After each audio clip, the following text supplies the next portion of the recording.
Здравствуйте! Время новостей на канале «Новый век». Меня зовут Андрей Лана. Сегодня в выпуске. Сравнялись с землей. В Кызыле начали сносить самовольно построенное жилье. Вместо наказания за незаконное хранение – вознаграждение. За сданное оружие можно получить деньги. Картины в миниатюре. Один из известных коллекционеров республики Кадрол Бичилде рассказал, чем уникальны тувинские марки.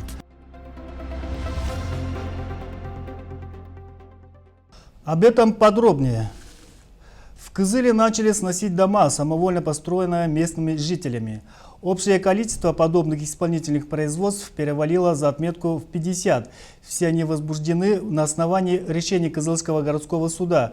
Так, накануне судебные приставы Кызыла по реализации особо важных исполнительных производств снесли самовольно возведенную постройку в районе улицы Кахем. Самовольно построенные дома – извечная проблема Кызыла. Перед началом стройки нужно узнать, кому принадлежит земельный участок, можно ли на этой земле возводить жилое строение, только в последующем оформлять документы и начинать стройку. Однако некоторые игнорируют все эти процедуры. А зря. К примеру, жильцы дома по улице Кахем построили дом, не имея на него никаких документов. На данный объект был составлен акт проверки. Также далее по решению суда сотрудниками управления Федеральной службы судебных приставов по Республике Тыва было возбуждено исполнительное производство о принудительном демонтаже данного объекта. Жильцам вручались требования судебного пристава о немедленном исполнении решения суда. Но судя по тому, что они не торопятся это сделать, судебный пристав приводит все исполнительные действия за счет взыскателя. А если быть точнее, то расходы по сносу построек понесут сами должники. Накануне мы производили снос незаконной постройки по улице Кахем. Как только спецтехника подошла к зданию и разрушила часть бревен, из которого состоит само строение, от жильцов поступила просьба, чтобы до основания не разрушать их построенное жилье, потому что они обязуются в кратчайшие сроки самостоятельно разобрать. Причин, толкающих людей строиться самовольно, несколько. Это и то, что темпы многоэтажных застроек в городе, к сожалению, отстают, и то, что выделение земельных участков льготным категориям граждан идет не так быстро. Однако все же основная причина – правовая неграмотность населения, когда люди не знают основ земельного законодательства. А исход в подобных ситуациях один – снос жилья.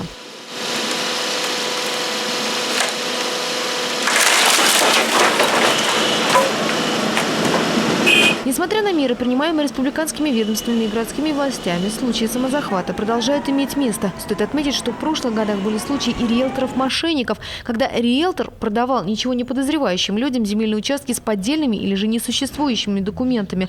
В избежание подобных случаев городская администрация настоятельно рекомендует проверять документы до покупки. Анастасия Маслова, Чинчи Самбугай, Расхвалык, телекомпания «Новый век». На добровольной сдаче оружия можно заработать. Центр лицензионно-разрешительной системы напоминает, что хранить и использовать найденное и переданное огнестрельное оружие запрещено. Незарегистрированное оружие и боеприпасы подлежат немедленной сдаче. Процедура эта возмездная, то есть за каждую единицу сданного оружия гражданину полагаются деньги. Так, за нарезное охотничье и боевое ручное стрелковое оружие можно получить 5000 рублей, гладкоствольное – 3, самодельное и переделанное оценивается в 1000 рублей. Столько же можно получить за сданные гранаты, мины, снаряды. Также Росгвардия отмечает, что есть вознаграждение и за бдительность. В случае предоставления достоверной информации от человека, который незаконно хранит и использует огнестрельное оружие, боеприпасы и взрывчатые вещества, гражданин получит 50% от размера компенсации за каждый конкретный вид оружия. Владелец незаконного оружия, решивший его добровольно сдать, может быть освобожден от уголовной и административной ответственности. При условии, конечно, что с применением этого оружия не было совершено преступление. И о курсах валют. Доллар стоит 57 рублей 3 копейки, а евро 63 рубля 95 копеек. В Национальном музее Тувы состоялась лекция одного из известных коллекционеров республики Кадрола Бичилдея. Его коллекцию насчитывает огромное количество марок. Доктор филологических наук рассказал об их истории, чем тувинские марки так примечательны в мире и почему так высоко и дорого ценятся коллекционерами, выясняла Диана Баянбагус. Раритетные, как редкие. Собственно говоря, когда видите любую тувинскую марку, вы знаете, вы видите редкую марку в мире. Марка – это картина в миниатюре. Знаки почтовой оплаты стали выпускаться в 1926 году. Завершили выпуск в 1944-м, после вхождения Тувы в состав Советского Союза. Надо было строго придерживаться идеологии. Стоит отметить, что ни одна тувинская марка не была отпечатана по готовым фотографиям. Над ними трудились художники-графики. Одна из них – Ольга Амосова. Она изображала на марках эпизоды быта тувинцев. Своей фантастичностью выделяются работы Василия Завьялова. Это верблюд с поездом, самолет над яками, дирижабль, баражирующий небо над всадником. Я считаю, что марки – это не просто кусочек бумаги, это и не только история, потому что это творчество. Очень много марок было предоставлено, и оказывается, самые ценные – это дёминские марки 1944 года, потому что они сделаны руками человека, это handmade, и их очень мало. Поэтому их ценность возрастает. А марки тувинские, они стали, я не знаю, визитной карточкой Тувы. И поэтому, мне кажется, любой житель Тувы должен, я не знаю, по крайней мере, проникнуться этой идеей.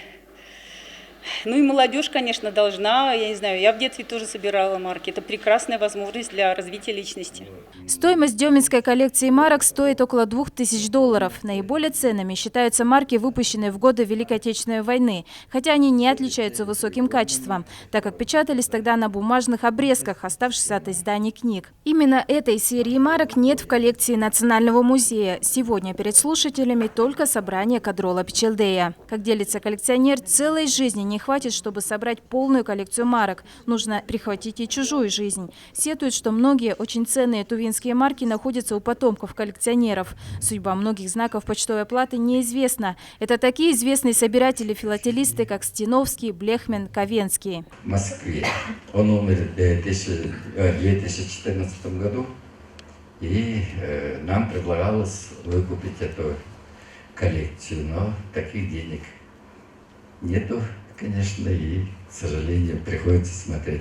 А коллекция Блехмана ушло к неизвестному собирателю. И считается, что он тогда в 1991 году его внук продал. И причем продал через сотбись. И анонимный покупатель за него заплатил 60 000 фунтов английских. Коллекция тувинских марок есть и у Владимира Путина, у Сергея Шойгу, у главы региона Шалбана Караула. Тоже имеются редкие марки. Кадрол Пичелдей с азартом подходит к коллекционированию марок. В погоне за редкими экземплярами может поехать и в Китайскую Народную Республику. Много в Китае. И у меня мечта есть в Харбин доехать. Должны быть там много. В арт-магазинах, где подошел, сделал вид, что мне это безразлично. И сторговался всего за 800 юаней, выкупил все, что было у него по тувинским маркам. Так что бизнес я здесь тогда сделал хороший, и оно легло в основу моих запасников. Но коллекцию, когда собираешь, коллеги, человек одну марку, чтобы хорошего качества сделать, может 10 раз поменять его. Потому что попадает еще лучше качеством. Предыдущий толкаешь, добавляешь денежек, покупаешь новую, более лучшей сохранности. И так коллекция создается именно таким образом. Печальная участь настигла марка с портретом председателя Совета министров ТНР Сата Чурмидажи. В 1938 году Чурмидажи был признан шпионом и был расстрелян. Весь тираж был изъят из продажи. Всего в Тувинской Народной Республике был 21 выпуск. Это не считая дёминских марок. 19 и 20 выпуски, созданные автором обелиска Центра Азии, были отпечатаны в типографии газеты «Тувинская правда». Василий Дёмин вырезал на резиновой подушке марки, а также прошивал машинкой. Они считаются одними из редчайших марок в филателистском мире. Диана Баембугусерец-Ховалык, телекомпания «Новый век». А сейчас реклама. Вернемся в эфир буквально через пару минут.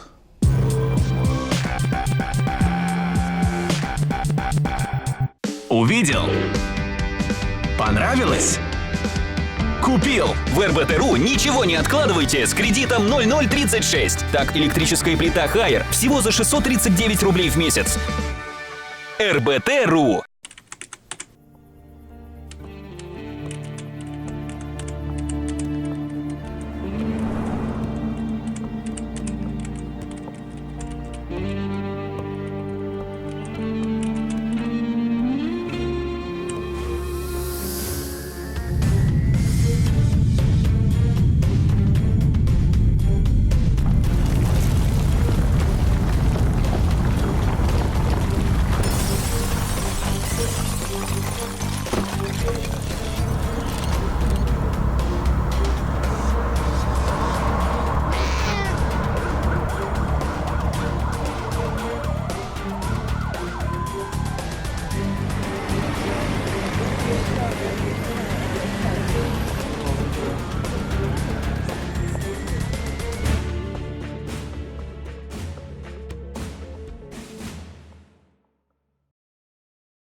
Это новости, мы продолжаем выпуск.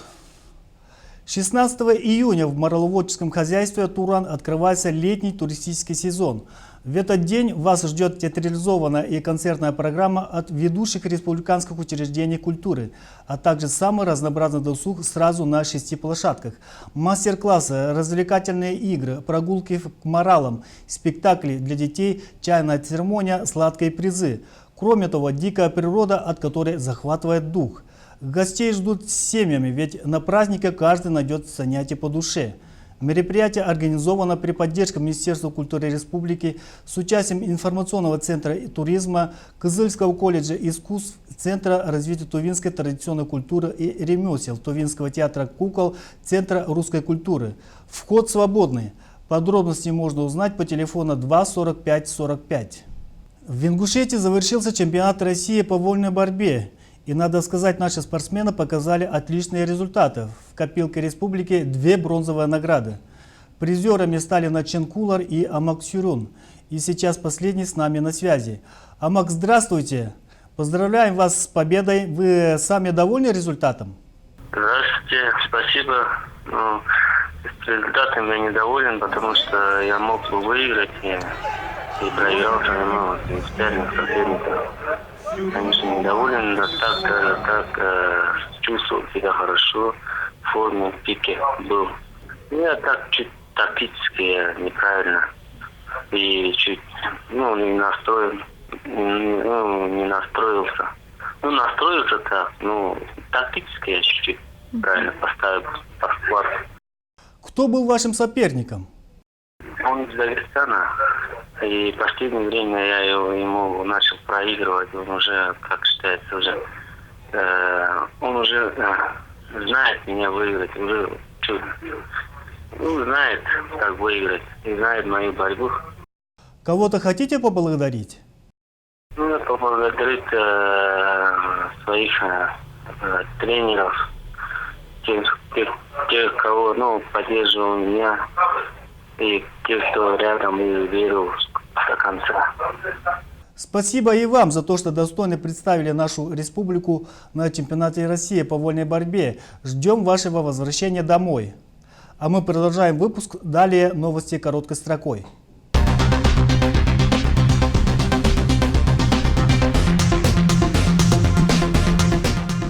Тува готовится подключиться к формированию информационного ресурса «Безопасной дороги», который показывает в масштабах всей страны ДТП и ремонтные работы на автомобильных дорогах. Правительство республики утвердило проект соглашения с Минкомсвязь России. Оно обязывает республику поставлять оператору сведения о ситуации на автомобильных дорогах в пределах своей территории. В перечень обязательных данных входит информация обо всех автодорогах, о проводимых на них работах, о местах концентрации ДТП, дорожных знаках, разметке, освещении, о светофорах. В Туве началась реконструкция участка линии электропередачи Абаза-Агдавурак, расположенного в Баранхемчикском районе Республики Тыва. Это повысит надежность работы ЛЭП, обеспечивающей перетоки электроэнергии из соседних Акасий в западные районы Тувы. Линия электропередачи протяженностью 219 километров проходит по сложной пересеченной местности, в том числе болоту. Принято решение о переносе 15 опор на новое место. Участок из 20 оцинкованных стальных опор будет построен в обход болота. В результате общая протяженность линии увеличится на 3 километра. С наступлением лета увеличивается количество случаев самовольных уходов несовершеннолетних из дома. С целью недопущения этого сотрудники МВД по Республике Тыва провели беседы с родителями. Стражи порядка посетили именно те семьи, где зафиксированы неоднократные случаи самовольных уходов детей из дома. Полицейские узнавали о причинах такого поступка несовершеннолетних. Родителям раздавали информационные памятки с советами о том, как действовать, если ребенок потерялся. Основной акцент в беседе был сделан на необходимости незамедлительного обращения в полицию в случае, если ребенок пропал. В дошкольных образовательных учреждениях Кызыла начались ремонтные работы. На текущий ремонт закрыты 26 детсадов, а продолжает принимать детей 7 садиков. В детсадах номер 24 и 39 работы проведены в мае, в детсадах номер 10, 15, 18, 21 и 23 текущий ремонт планируется в августе. Косметический ремонт в дошкольных учреждениях обычно выполняется самими сотрудниками, иногда помогают и отзывчивые родители. В школах ремонт начинается в июле после завершения единых госэкзаменов. Фестиваль народных традиций «Порбажин. Зов предков», проводимый раз в 2 года, пройдет в этом году 20-23 июня на берегу озера Терехоль. В нем примут участие самодельные творческие коллективы районов, профессиональные артисты и все, кто желает соприкоснуться с историей, познакомиться с обычаями и обрядами народов, проживающих на территории Республики Тыва. В программе выставки, мастер-классы, экскурсии, круглые столы, концерты. Итогом фестиваля станет определение обладателя гран-при. Также будут награждены победители и призеры в нескольких номинациях.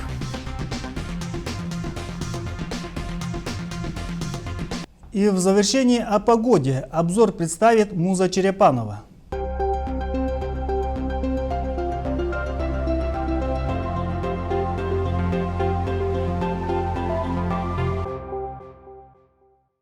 Здравствуйте, в эфире прогноз погоды, и я его ведущая Муза Черепанова. В пятницу 16 июня в Кызыле ожидается ясная погода. Температура воздуха составит плюс 26, плюс 30 градусов Цельсия. Вечером и ночью плюс 16, плюс 18. Ветер северный 2 метра в секунду. Атмосферное давление 702 миллиметра ртутного столба. Геомагнитное поле спокойное, влажность воздуха 33%. Спасибо за внимание и до новых встреч!